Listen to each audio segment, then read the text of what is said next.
Halo, assalamualaikum warahmatullahi wabarakatuh. Ketemu lagi dengan Insan Tutor, channel pemersatu YouTuber pemula. Baik teman-teman, mungkin agak rame ya, karena pas di sebelah rumah ada hajatan nikahan, dan ini kebetulan musiknya juga pas lagi istirahat. Ya sudah. Karena ada satu pertanyaan ya, tadi saya buka-buka, Bang ini masalah dolar ya. Mungkin teman-teman merasa ya, ini khusus yang sudah monet, sekali lagi khusus yang sudah monet. Dan mungkin merasakan bahwasannya di Desember dan Januari ini, coba cek pendapatanmu, dolar cenderung turun terus ya. Sekali lagi, dolar cenderung turun terus, tidak seperti pada bulan-bulan sebelum bulan Desember dan Januari ini. Jadi ada yang mengaitkan dengan upload video, apakah ini gara-gara upload video, Bang? Ini repot kalau dikit-dikit semuanya dihubungkan dengan upload video ya. Gini teman-teman, semua merasakan ya, semua merasakan. Jadi teman-teman juga harus bisa memahami bahwasanya masalah dolar turun itu kan tergantung dari sistem YouTube, itu yang pertama. Yang kedua, kita tidak pernah tahu, yang sebenarnya realnya tidak pernah tahu bagaimana YouTube ini menghitung dolar. Di atas kertas ya pembagiannya sudah jelas, tapi apa yang dilakukan oleh YouTube semua kreator tidak pernah tahu. Contoh saja, saat sebelum Desember itu di AdSense saya, di dashboard ya, di dashboard sampai ganti bulan itu di dashboard muncul 32 juta di Insan Tutor ya, dashboardnya Insan Tutor 32 juta. 3 hari sebelum masuk AdSense tiba-tiba berkurang jadi 29 juta. Padahal yang terjadi apa? Padahal tidak pernah main VPN. Apakah itu traffic invalid? Saya cek nggak ada traffic invalid ya. Setelah itu sudah pasti ya 29. Tapi tiba-tiba yang masuk AdSense berapa? 27 juta. Itu siapa yang mau kita protes? Nggak ada. Nggak bisa kita protes. Dan kita mau lihat gimana? Tetap nggak bisa. Dan yang terjadi apa? Ya sudah, sebagai kreator kita harus terima itu ya. Karena bagaimana sistemnya kita juga tidak tahu. Dan contoh kemarin ya, di channel saya ini juga 2 hari berturut-turut. Ini aneh, 2 hari berturut. Biasanya rata-rata anggaplah masuk 1 harinya ya, rata-rata kita anggap aja rata-rata. Nanti, tapi ini teman-teman positif ya. Nanti ini call buntet dan segala macam. Ini nanti akan bilang apa? Sombong. Ini otak-otak. Isi pembalut nanti. Tapi yang jelas teman-teman harus positif. Biasanya dalam 1 hari Insan Tutor ini masuk antara 1 juta sampai 1.300.000. Itu 1 hari ya. Di channel ini, bukan di channel yang lain. Tapi sejak mulai masuk tanggal 2, ini aneh. Fluktuasinya itu aneh. View-nya sama. Ya, view-nya sama. Rata-rata. Tiba-tiba 1 hari jatuh selama berturut-turut 4 hari itu 250.000. 1 hari, 4 hari. 1 hari, 2 hari, 3 hari, 4 hari muncul 200.000 sampai 300.000. Di hari berikutnya melonjak 1 hari 3 juta. Sedangkan view-nya sama. Ya. Selama 2 hari berturut-turut tiba-tiba muncul aja 3 juta. Setelah itu drop lagi. Kan sesuatu yang aneh. Yang rata-rata dulu masih stabil di angka 900 sampai 1.3 ya, bahkan ada pernah 1,5, bahkan 1 hari pernah 3 juta. Tapi sekarang fluktuasi, bukan masalah berapa pendapatan dolar ya. Ini jawaban dari pertanyaan yang tadi ditanyakan, kenapa kok dolar turun. Fluktuasinya itu loh, tidak rata-rata. Sekali naik 3 juta, setelah itu rata 200.000, 250.000, 300.000 3 hari. Setelah itu naik lagi. Padahal view-nya sama dan Super Tank juga sama. Ya, beda-beda tipis yang memberikan Super Tank itu. Tapi kenapa seperti itu? Kita tidak tahu apa yang terjadi dengan sistem YouTube ini, ya. Sekali lagi, sistem YouTube itu robot, pernah error, pernah bagaimana. Tentunya di sana juga ada teknisi, semuanya orang berkumpul di sana. teknisi cerdas, ahli algoritma, semuanya berkumpul di sana, dan itu banyak-banyak bagiannya. Kita tidak pernah tahu yang terjadi dengan sistemnya YouTube, dan kita tidak pernah tahu apa yang terjadi dengan robotnya YouTube. Artinya kalaupun ada yang error, ada masalah, YouTube nggak bakalan ngasih tahu kita secara semuanya dibongkar. Kalau memang itu berbau-bau kelemahan dari YouTube, YouTube juga nggak mau kelemahannya itu diketahui oleh teman-teman. Paling dikasih tahu aja, lagi ada pembaruan, lagi ada update sistem, paling gitu aja. Tapi yang terjadi di dalamnya kreator tidak ada yang tahu dan tidak akan pernah tahu, ya. Orang YouTube sendiri pun, karyawan YouTube sendiri pun tidak bakalan tahu apa yang terjadi di sana. Kecuali memang orang-orang, hanya segelintir orang yang memang sudah terpilih, dan itu dari departemen khusus. Itu kemungkinan tahu, dan itu pun kalau misalnya sempat bocor, risiko dari pekerjaannya dia adalah pecat, ya. Dan mereka nggak bakal membocorkan walaupun sekecil apapun kalau itu berhubungan atau terhubung dengan masalah penghasilan dan dolar, ya. Ada apa dengan sistem-sistem ini? Contoh aja ya. Misalnya teman-teman penghasilan AdSense 100 juta sebulan. Tiba-tiba nggak ada angin, nggak ada hujan, terus yang masuk di dashboard itu 100 juta, tidak ada angin, tidak ada hujan, tiba-tiba teman-teman hanya menerima di sana 60 juta. Teman-teman mau protes kemana? Hah? Misalnya dipotong pun oleh YouTube dengan alasan apa? Kalau hitung-hitungan pajak Amerika sudah jelas berapa persen, ya.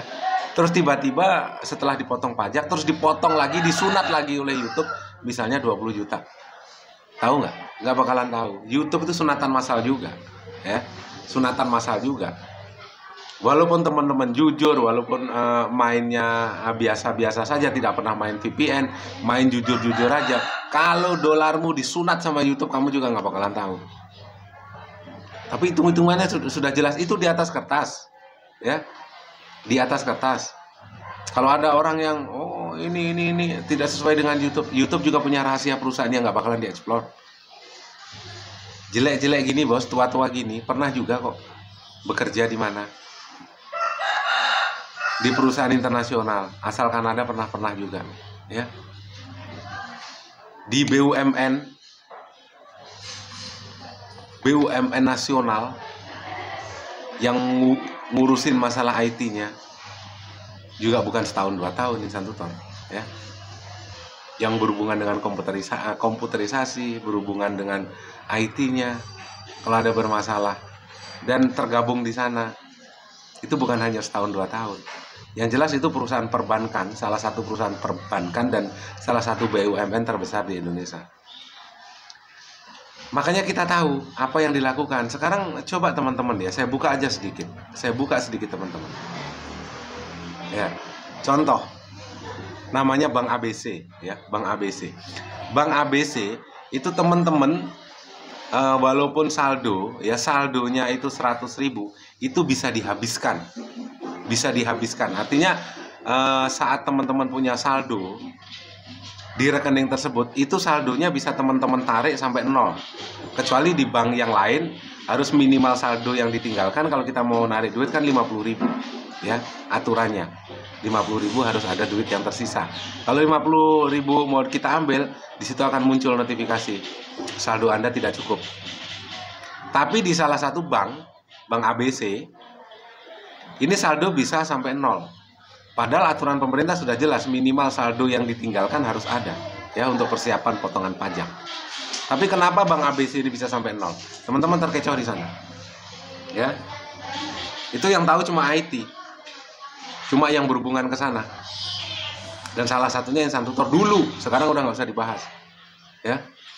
Sekarang coba cek saldo teman-teman, ya. Saldo teman-teman itu pernah nggak pas? Misalnya punya saldo 100.000 pas, pernah nggak? Atau mungkin punya saldo 1.100.000, pas nggak 100.000? Pasti ada koma di belakangnya. 1.100.000 0, sekian. Nah, sekarang koma, angka yang paling belakang koma itu kan nggak, seperti tidak bermanfaat bagi teman-teman. Karena jumlahnya berapa? 2 rupiah, 3 rupiah. Itu buat apa duit? Lagian kalau dibelanjain 2 rupiah, 3 rupiah juga nggak buat beli apa itu. Dan nggak bisa diambil. Dan kalaupun kita punya pecahan rupiah itu, buat apa?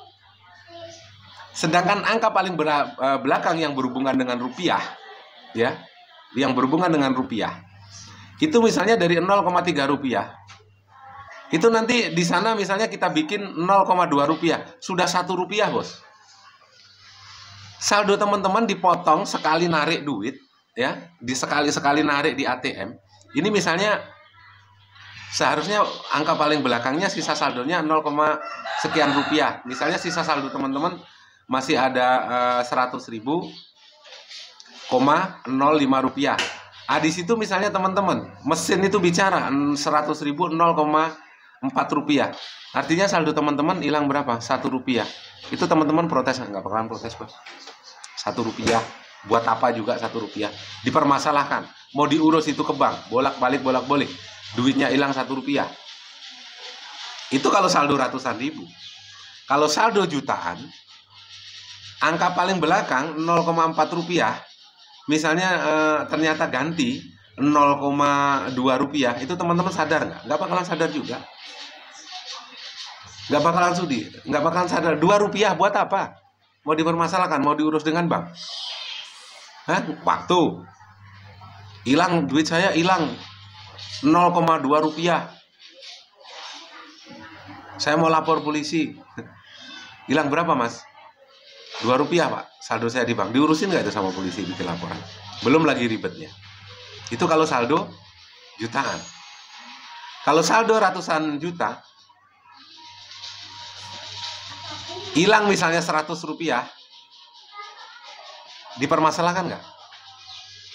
Itu sekali ngambil duit di ATM, duit teman-teman dipotong 100 rupiah, selain pajak dan segala macam, sunatan massal oleh Bank ABC itu. Teman-teman bakalan protes, Pak? Enggak juga. Kalikan berapa ratus ribu orang, kalikan berapa ratus juta orang yang nabung di Bank ABC itu. Hah? Satu hari itu bisa terkumpul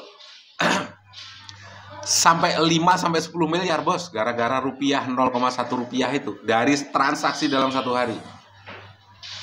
Siapa yang kaya? Makanya jangan heran kalau Bank ABC kayak bank apa kayak itu kantornya besar di mana-mana, tapi dia nggak punya. Hei, kecilin. Makanya jangan heran ya, misalnya salah satu bank ABC itu punya kantor besar di mana-mana. Tapi coba teman-teman, saat itu juga tanpa konfirmasi ngambil duit 200 juta di bank itu, nggak punya duit ya. Makanya ngambil duit di atas 100 juta harus konfirmasi dulu 1 hari sebelumnya atau 2 hari sebelumnya. Kantornya gede-gede, duit nggak ada. Padahal duitmu ratusan juta ditaruh ke sana. Sadar nggak? Nggak. Bisa apa yang bisa dilakukan? Nggak bisa. Sama dengan Google, lebih parah. Ya, lebih parah. Jadi masalah kehilangan dolar itu mau diurus sampai manapun dia seperti itu, nggak bakalan ketemu. Dan mulai dari Desember Januari kan memang dolarnya cenderung kecil. Sudah, yang penting terus berkarya saja, nggak usah dipermasalahkan dolarmu yang selalu berkurang. Nyatanya seperti itu, faktanya seperti itu. Apa yang terjadi dengan Google hanya orang Google sendiri yang tahu. Ya, terus semangat. Wabillahi taufiq wal hidayah. Assalamualaikum warahmatullahi wabarakatuh. Sehat selalu, salam buat keluarga.